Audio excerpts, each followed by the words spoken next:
저희가 오늘 함께 읽으실 말씀은 요한일서 3장 23절에서 24절까지의 말씀입니다. 요한일서 3장 23절에서 24절은 신약 성경 391페이지에 있습니다. 요한일서 3장 23절과 24절을 저희가 한 목소리로 합독하시겠습니다. 그의 계명은 이것이니 곧 그 아들 예수 그리스도의 이름을 믿고 그가 우리에게 주신 계명대로 서로 사랑할 것이니라. 그의 계명을 지키는 자는 주 안에 거하고 주는 그의 안에 거하시나니 우리에게 주신 성령으로 말미암아 그가 우리 안에 거하시는 줄을 우리가 아느니라. 아멘. 한 번 더 기도하겠습니다. 그리스도의 그 십자가 그리고 그리스도께서 걸어가신 이 걸음이 나와 상관없음이 아니라 나를 위한 걸음이심이 우리 안에 새겨지기를 원합니다. 주님이 걸어가신 이 한 걸음 한 걸음을 우리 안에, 우리 영혼 안에 새김으로 십자가 달려 죽으신 예수 그리스도가 우리의 기쁨, 자랑, 소망이 되기를 간절히 원합니다. 주님 이 시간 우리 안에 성령의 거룩하심으로 기름 부어 주셔서 주님 그 십자가 깊은 의미를 온전하게 깨달아 아는 저희들이 될 수 있도록 도와주시옵소서. 예수님의 이름으로 기도합니다. 아멘. 오늘은 고난주간 세 번째 날입니다. 예수님께서 오늘 이 걸음을 지니신 후에 내일이면 마지막 만찬과 십자가의 그 겟세마네의 기도와 십자가를 향하여서 달려가고 계십니다. 예수 그리스도의 십자가와 그분의 죽으심이 여러분과 저에게 의미 있는 그래서 부활의 그 아침이 우리에게도 기쁨으로 찾아오기를 진심으로 소망합니다. 출애굽기 6장에는 모세를 불러 바로에게 보내시는 하나님이 등장합니다. 하나님께서는 모세에게 나는 여호와라고 말씀하십니다. 여호와의 의미의 뜻은 그 스스로 존재하는 여호와, 처음과 나중이 되시며 홀로 존재하시는 바로 그 하나님의 신명입니다. 그 하나님께서 나의 강한 손으로 바로로부터 너희들을 건져내겠다고 말씀하십니다. 이 6장의 본문에는 또 하나의 여호와의 하나님의 신명이 나오는데 그것은 엘샤다이, 즉 전능하신 하나님이라는 이름입니다. 이 전능하신 하나님의 이름은 하나님께서 아브라함을 부르셔서 그에게 언약하시며 하나님께서 지시할 땅으로 가라고 말씀하셨을 때 나타나신 이름, 전능하신 하나님 엘샤다이입니다. 즉 출애굽기 6장의 여호와라는 신명과 전능하신 하나님 엘샤다이라는 신명 두 개가 이 본문 안에 있다는 것은 내가 이 일을 반드시 행할 것이며 내가 이 일을 반드시 이루겠다라는 하나님의 강한 의지가 거기에 들어 있습니다. 하나님께서는 이스라엘 백성들의 종된 삶, 그들의 고통의 부르짖음의 소리를 들으셨고 그 소리를 들으심으로 기억해내셨습니다. 무엇을 기억해내셨냐 하면 아브라함과 맺은 언약을 기억해내셨고 그 언약을 지키시겠다고 오늘 선언하고 계시는 것입니다. 하나님께서 왜 그렇게 하시는가라는 이유가 출애굽기 6장 6절에 이렇게 기록되어 있습니다. 그러므로 이스라엘 자손에게 말하기를 나는 여호와라. 내가 애굽 사람의 무거운 짐 밑에서 너희를 빼내며 그들의 노역에서 너희를 건지며 편팔과 여러 큰 심판들로 너희를 속량하여, 즉 빼내며 건지며 속량한 후에 나는 너희의 하나님이 되고 너희는 내가 하나님인 줄을 알게 될 거라고 말씀하고 계십니다. 즉 출애굽 사건을 통해서 하나님께서 이스라엘 백성에게 알게 하고 싶으셨던 것은 무엇이냐면 그들을 빼내고 그들을 건지며 속량해서 하나님의 하나님 되심 그리고 우리가 하나님의 백성인 것을 그들에게 알게 하신다는 것입니다. 그게 출애굽의 이유입니다. 하나님께서 이스라엘 백성들을 출애굽함에 있어 다시 말씀드립니다. 빼내고 건지시며 속량하시는 것의 하이라이트는 마지막 10번째 재앙에 들어 있습니다.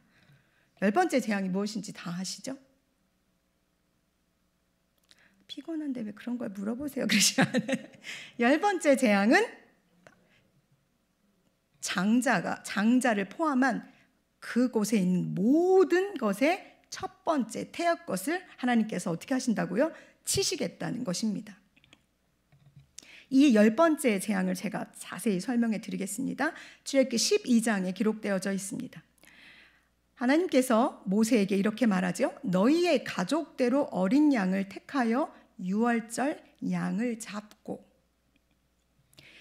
우슬초 묶음에다가 그릇에 담긴 피를 적셔서 그 피를 문 임방과 좌우 설주에 뿌리고 아침까지 한 사람도 자기 집 문 밖에 나가지 말라고 말씀하셨습니다. 먼저 이스라엘 백성들의 가족 수대로 양을 택하 유월절 양을 잡아야 합니다. 그리고 그 피를 우슬초에 묻혀서 문임방과 좌우 설주에 뿌리고 아침까지 한 사람도 자기 집 문 밖에 나가면 안 됩니다. 이게 하나님의 명령이셨습니다. 그러면 문에 발라진 그 피를 보고 여호와께서 그 문을 넘어가시겠다고 말씀하셨습니다. 그 밤에 온 애굽에는 울며 통곡하는 소리로 가득했습니다. 그들의 첫 해의 모든 것, 사람을 비롯하여서 가축까지 모두 다 죽었거든요. 그러나 오직 어린 양의 피가 발라진 그 집 안에서는 죽음의 고통, 공포는 없습니다. 왜냐하면 그 피가 발라진 집 안에 있는 사람 중에는 애곡하는 자들의 소리가 하나도 들리지 않았거든요. 무엇 때문입니까?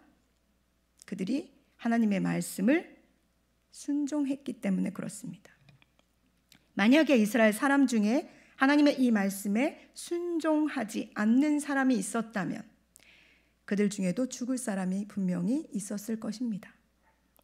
혹시 정말 그러한가 그러하지 않은가 문을 빼꼼 열고 문 밖에 나갔더라면 그 사람은 여지없이 어떻게 됐을까요? 죽었을 것입니다. 혹시 애굽 사람 중에 모세가 이 말을 하는 것을 지나가다 들어서 그 피 남은 거를 가지고 문설치 혹시 발랐다면 그는 어떻게 됐을까요? 살았을 것입니다. 성경엔 기록되어 있지 않지만 그러니 무엇입니까? 이 이스라엘 사람들이 살고 죽는 것은 그가 이스라엘 사람이기 때문에 살고 죽음의 기준이 아니라 그들이 하나님의 말씀에 순종하여 어린 양, 유월절 어린 양의 피를 문에 발랐기 때문에 산 것입니다.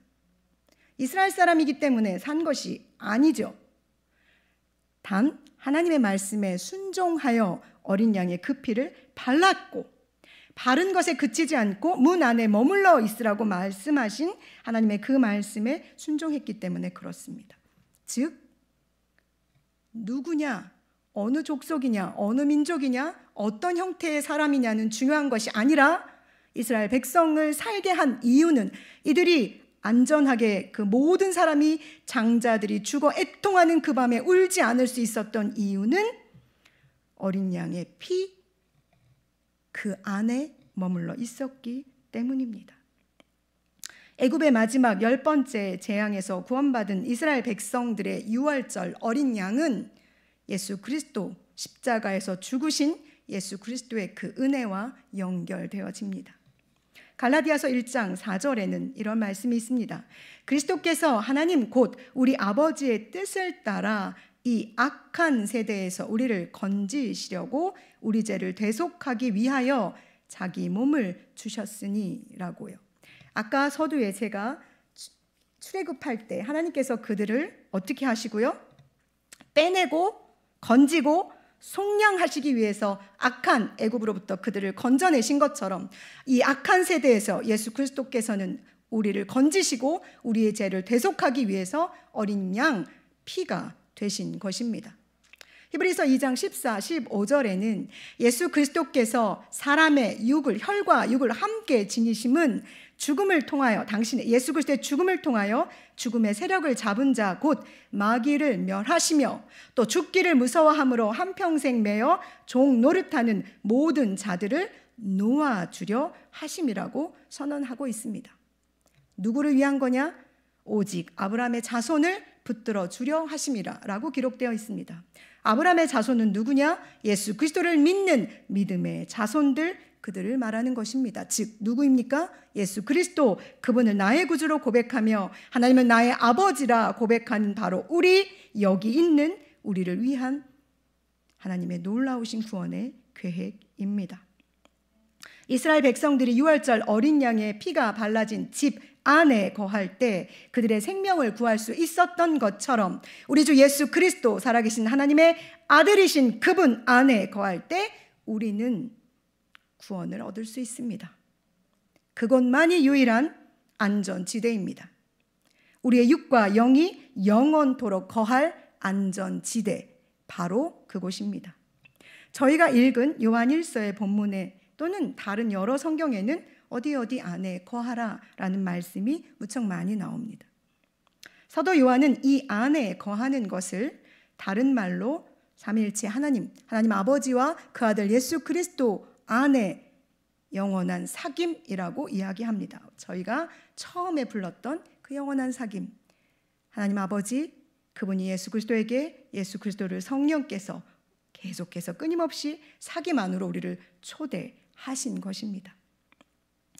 이 안에 거하는 것을 사귐이라고 말하며 이 사귐이 충만한 데까지 나아가는 것에 대해서 사도 요한은 이야기하고 있습니다. 사도 요한이 누구입니까? 그는 십자가에 달려 죽으시는 예수 그리스도를 두 눈을 부릅뜨고 쳐다본 사람입니다. 그 십자가에서 하시는 모든 말씀을 귀에 담은 사람이며 그 예수 그리스도께서 죽어 가시면서까지 용서하시고 품으셨던 하나님의 사랑을 그가 눈으로 묵도하고 귀로 들은 사람입니다. 예수님의 육의 어머니인 마리아를 부탁받은 제자이기도 합니다. 함께 예수님과 공생의 길을 걸었던 제자들이 영광스러운 순교의 자리에 있을 때 그는 홀로 살아 반모섬에 갇혀 지냈던 사람입니다. 그도 그 순교, 그리스도의 십자가의 영광, 그 순교에 참여하고 싶었을지도 모릅니다. 그러나 하나님은 그에게 그 자리를 허락하지 않으시고 그는 자신의 온 삶을 통해 그리스도 안에 거하는 삶을 살아냈고 그 끝에 하나님이 사랑이신 것을 발견하였으며 그 사랑을 확증하러 오신 예수 그리스도의 은혜를 써내려갔을 뿐만 아니라 다시 오실 예수 그리스도, 그분과 함께 올 새하늘과 새 땅을 그는 보았고 기록해 놓았습니다. 요한일서 1장에는 그가 이렇게 고백합니다. 우리가 들은 바요 눈으로 본 바요 자세히 보고 우리 손으로 만진 바라. 이 영원한 생명을 내가 보았고 증언하며 전한다. 그가 누구냐? 바로 생명의 말씀 되시는 예수 그리스도, 그분이 육신을 입고 이 땅에 오셨고 그분은 우리의 주가 되시기 위해 십자가에 달려 죽으신 것이다 라고 사도 요한은 선언하고 있습니다. 사랑하는 여러분, 제가 사랑하는 여러분이 아니라 하나님께서 예수 그리스도를 죽기까지 내어주시기까지 사랑하시는 여러분, 그 십자가를 지심을 결코 주저하지 않으셨던 예수 그리스도의 그 사랑을 받으시는 여러분, 예수님께서 자기 몸으로 유월절 어린 양이 되셔서 여러분과 저를 위해 죽으셨습니다. 그리고 그 피를 우리에게 발라주심으로 죽음이 우리를 넘어갔습니다. 오직 예수 그리스도 십자가에서 쏟으신 그 피가 우리를 살린 것입니다. 그러니 우리는 새로운 생명을 얻은 자이며 그리스도 피로 말미암아 새 생명을 소유하고 살아내는 자들입니다. 오늘 노 사도는 이렇게 고백합니다. 우리가 주 안에 거하고 주께서 우리 안에 거하는 삶을 우리는 살고 있다. 그것은 우리에게 주신 성령으로 말미암아 우리가 알고 알고 있는 명백한 사실이다 라고 말입니다. 여러분, 이 사실이 믿어지십니까? 이 사실이 여러분을 살게 합니까? 이 사실 때문에 여러분은 이 길을, 여러분의 삶에 있는 이 여러 가지 고난과 역경과 힘겨움의 길을 주님과 함께 걷고 계십니까? 성령께서 여러분 안에서 그 일의 증거자가 되십니다.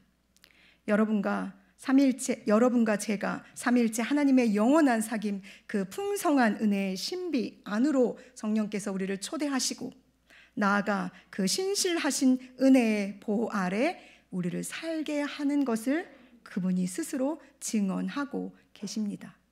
이는 마치 사도 요한이 기록한 다른 복음서인 요한복음에 예수님께서 나는 누구다, 나는 무엇이다 라고 선언하신 그 당신의 정체성과 아주 잘 맞아떨어집니다. 나는 생명의 떡이다. 나를 먹는 자는 결코 줄이지 않는다. 나는 세상의 빛이다. 나를 따르는 자는 어둠에 다니지 아니하고 생명의 빛을 얻으리라. 나는 양의 문이다. 나는 선한 목자다. 나는 부활이요 생명이며 나는 길이요 진리요 생명이다. 나는 참 포도나무다 라고 선언하시는 이 예수 그리스도의 이 이름, 이 능력이 여러분과 우리가 거할 영원한 안식처가 되기를 진심으로 소망합니다. 이 놀라운 선언을 하는 예수 그리스도 안에 우리가 거할 때, 그분이 우리 안에 거할 때 우리는 아주 자연스럽게 오늘 우리가 읽은 본문의 그의 계명을 지켜낼 수밖에 없습니다. 다시 말씀드립니다. 그의 계명을 지킴으로 그의 안에 거하는 것이 아닙니다. 그의 안에 거하기 때문에 우리는 그의 계명을 지켜내는 것입니다. 다시 말씀드릴까요? 내가 죽을 힘을 다해 그분이 우리에게 말씀하신 계명을 지키기 때문에 우리가 그분 안에 거할 수 있는 존재가 된 것이 아니라, 하나님의 크고 놀라우신 전적인 그 은혜 안에 우리가 거함으로 우리가 그 은혜 때문에 그분의 계명을 지켜내는 것입니다. 이 믿음으로 말미암아 그가 우리에게 주신 계명, 오늘 본문은 서로 사랑하라 라는 이 계명을 우리는 지켜낼 수 있습니다. 어떻게 사랑하라고요? 서로 사랑하라고 합니다. 조금 위로가 되죠. 나만 사랑하는 게 아니라 내가 사랑했으니까 에셀 너도 나를 사랑해. 길이를 서로 사랑하는. 뻘쭘, 이거 아니지, 이거 아닌데. 하나님이 우리를 먼저 사랑하셨습니다. 그러니 그 사랑에 우리도 맞춰 그분에게 서로 사랑하는 법을 우리가 올려드려야 하지 않을까요? 베드로전서 4장 8절에는 무엇보다도 뜨겁게 서로 사랑할지니 사랑은 허다한 죄를 덮느니라고 말씀하고 계십니다. 우리의 허다한 죄를 하나님께서 사랑하심으로 덮어주셨습니다. 그러니 그 사랑을 받은 우리가 할 일은 그 사랑을 하나님께 올려드리는 것이 아닐까요? 뜨겁게 사랑하라는 단어의 원뜻은 열렬히 사랑하는 것입니다. 하나님의 열렬한 사랑을 받고 계시는 여러분의 어깨를 펴십시오. 세상 사람들이 받는, 그들이 누리는, 그들이 갖고 있는 세상의 어떤 명예나 부와 어떤 권력이나 어떤 재력도 이 사랑을 이길 수 없습니다. 하나님의 열렬한 사랑을 받고 계신 여러분, 그 하나님을 열렬하게 사랑하시기 바랍니다. 그 열렬하게 사랑하심으로 말미암아 그 사랑이 내 안에 흔적처럼 남아서 다른 이도 사랑할 수 있게 되지 않을까요? 나를 열렬하게 사랑하시는 그 하나님께서는 저 사람도 열렬히 사랑하십니다. 나를 더 사랑하시는 것이 아니라 그도 더 사랑하시는 존재라는 것이 우리 안에 기억되기를 원합니다. 서로 사랑하는 것이, 하나님이 우리를 사랑하심으로 우리가 하나님을 사랑하고 그 사랑의 확증으로 예수께서 우리에게 오심으로 그 십자가의 공로의 은혜를 우리가 누리는 자로 살아낼 때 우리는 감히 감당할 수 없는 그 은혜 때문에 다른 이를 사랑할 수 있는 자리까지 나아갈 수 있지 않을까요? 오늘 우리가 읽지 않았지만 요한일서 3장 앞부분에 사랑을 어떻게 하라고 말하냐 하면 행함과 진실함으로 하라고 말합니다. 행동으로 그 사랑을 보이라는 거지요. 어떻게 해요? 진실함을 담아서. 그냥 턱 던져주는 사랑이 아닙니다. 하나님께서 우리에게 주신 사랑은 그냥 떡 하나 줄게 던져주신 사랑이 절대 아니라는 거죠. 어떻게 사랑하셨습니까? 당신을 십자가에 못 박기까지 사랑하셨습니다. 화목 제물로 우리에게 당신의 몸을 던져주셨습니다. 그 사랑이 우리 안에 있다면 우리도 그 사랑을 다른 이들에게 해야 합니다. 어떻게 해요? 행함과 진실함으로 말입니다. 그러면서 예수 그리스도의 이해를 들어 말합니다. 예수님은 우리를 형제라 부르기를 부끄러워하지 않으신 분이십니다. 왜냐하면 거룩하신 이와 거룩함을 입은 자가 한 근원, 즉 하나님의 근원 안에서 나왔기 때문에 예수님은 우리를 형제라 부릅니다. 그래서 우리는 예수님을 뭐라고 부릅니까? 오빠라고 부릅니다. 사모님 오빠 하셨죠? 오빠라고 부릅니다. 남자분들은 예수님을 뭐라고 부르시면 돼요? 형님이라고 부르시면 됩니다. 우리가 그렇게 죄와 부끄러움과 차마 고개를 들 수 없는 모습으로 서 있으나 그런 우리를 부끄럽게 여기지 않으시고 나의 형제라라고 부르시면서 그 형제를 위해 자기 목숨을 내어주기까지 사랑하셨다고 기록되어 있습니다. 그분이 우리를 사랑하심으로 우리는 사망에서 생명으로 옮겨졌습니다. 사랑하는 여러분, 여러분은 예수 그리스도의 형제이십니다. 예수 그리스도의 자매이십니다. 제가 사랑하는 여러분이라고 부르는 것은 제가 사랑하는 것이 아니라 하나님이 사랑하는 여러분이라고 제가 여러분을 부르는 것입니다. 여러분이 어떤 사랑을 받은 존재인지, 내가 어떻게 하나님께 부름받는 존재인지, 하나님이 나를 어떻게 생각하시는지 이 고난주간에 기억하셨으면 좋겠습니다. 그 사랑 때문에 내가 사랑할 수밖에 없고, 그 사랑 때문에 주님 앞에 내가 눈물을 흘릴 수밖에 없으며, 그 사랑 때문에 예배의 자리에, 기도의 자리에 주님 내가 나올 수밖에 없습니다 라고 부르짖는 우리가 되기를 진심으로 원합니다. 나아가서 우리와 혀와 말로만 사랑하는 것이 아니라 행함과 진실함으로 서로를 사랑함으로 우리의 사랑을 통해 우리 안에 하나님이 함께 계심을, 우리가 하나님의 제자임을, 우리와 하나님이 동거하고 있음을, 하나님이 우리와 동행하고 계심을 많은 사람들이 알게 되기를 진심으로 소망합니다. 그것이 주께서 이 주간에 걸어가신 걸음의 끝이며 그 걸음 끝에 십자가에 달리신 이유이십니다. 그러니 우리 예수 그리스도의 그 십자가 앞에서 두 눈 부릅뜨고 예수 그리스도의 죽으심을 묵도하시기 바랍니다. 그분이 나를 위해 죽으셨고 나의 죄를 용서하기 위해 죽으셨으며, 그리고 그분은 완전히 죽으셨고 완전히 부활하셨다는 그 놀라운 사실을 여러분의 것으로 받아들이시고, 그래서 아버지 앞에 가는 그날까지 이 복음이 여러분의 증거가 되기를 진심으로 소망합니다. 누구처럼요? 사도 요한처럼요. 우리의 육체의 남은 때를 이 복음을 자랑하며 우리 살아냅시다. 그것이 주님의 죽음을 헛되이 하지 않는 그리스도인으로 부름받은 그리스도의 형제로 이 땅을 살아가는 우리가 해야 할 일입니다. 기도하겠습니다. 그의 안에 거하는 것은 철저히 그 은혜, 그 놀라우신 하나님의 사랑을 누리는 것임을, 하나님, 죄된 마음과 눌린 마음이 아니라 주님의 십자가를 두 눈 부릅뜨고 바라보며 그 십자가가 내 것이 되어서 사람들에게 그 십자가의 생명을, 그 보혈의 피를 그들에게도 발라주는 자리까지 우리가 나아가기를 원합니다. 그래서 주님이 원하시는 것, 한 영혼이라도 주께 돌아오기를, 모든 영혼이 주께 돌아오기를, 하나님의 모든 피조물이 하나님을 온 땅에서 몰려와 찬양하는 그날 우리가 거기 있기를 원합니다. 예수님의 이름으로 기도합니다. 아멘.